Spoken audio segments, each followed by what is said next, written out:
বিসমিল্লাহির রহমানির রহিম। আজকে আমি পবিত্র জুম্মা, আজকে আমি এই মসজিদে নামাজ পড়লাম। আল্লাহ আমাকে কবুল করেছে। আসলে এরকম বাংলাদেশে এরকম মসজিদ আছে কিনা আমার সন্দেহ।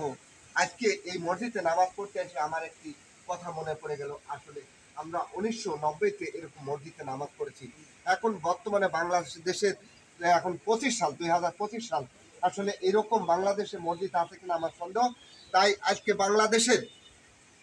বাংলাদেশের উপদেষ্টা ডক্টর মোহাম্মদ ইউনূস স্যারকে আমি আহ্বান জানাই যে আপনি জানেন 7 মাসে অনেক কিছু করেছেন, কিন্তু আপনার কাছে একটি ক্ষুধার্ত আহ্বান রাখবো যে আপনি সামনে ঈদুল আজহা পর্যন্ত এই মসজিদ, এই বাঁশের মসজিদ আমি পাকা দেখতে চাই। আপনি অনেক কিছু করেছেন, কিন্তু আমি এই মসজিদটা সামনে ঈদুল আজহা পর্যন্ত এই মসজিদটা আমি পাকা দেখতে চাই। আর আপনারা জানেন যে মানুষ এমন কিছু পারে না যে পৃথিবী পাল্টে দিতে পারে। 2-3 মাস সময় আছে, এই 3 মাসে আপনি এরকম মসজিদ কেন, আরও অনেক মসজিদ করতে পারবেন। আমি ধন্যবাদ জানাই ডক্টর মোহাম্মদ ইউনূস স্যারকে। এই মসজিদটা আজকে 3 এবং বাঁশের বেড়া মসজিদ দেখতে পাচ্ছেন। এই মুসল্লিরা এখানে নামাজ পড়ে। সবাই এই মসজিদটা পাকা হোক, আপনারা চান না? সবাই চায়, সবাই চায়, দেখছেন, সবাই চায়।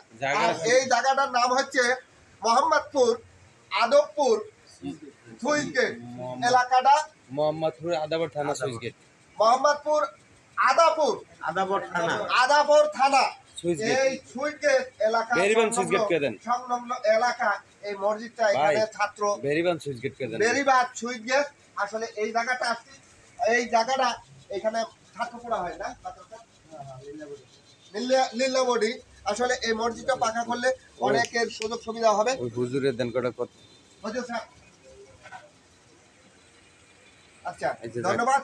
আমি অনেক কথাই বললাম যে আপনারা দোয়া করবেন। কেউ কিছু কয়নি দেন, বলেন তো যে মসজিদটা পাকা হলে কি আপনার সামনে এই ঈদুল আজহা পর্যন্ত এই মসজিদটা আপনি দাবি জানাচ্ছেন যে পাকা হলে সুন্দর হয়? আমি ডক্টর ইউনূস স্যারকে বলছি।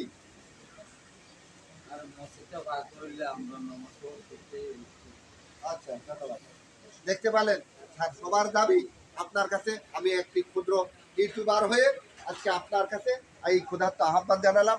আপনার কাছে আমি কোনো দাবি চাই নাই, আমি কোনো পথ চাই নাই। আমি চাইছি মসজিদ, একটি কাজ চাইছি, মসজিদ যাতে নির্মাণ হোক, এই কাজটাই আমি চেয়েছি।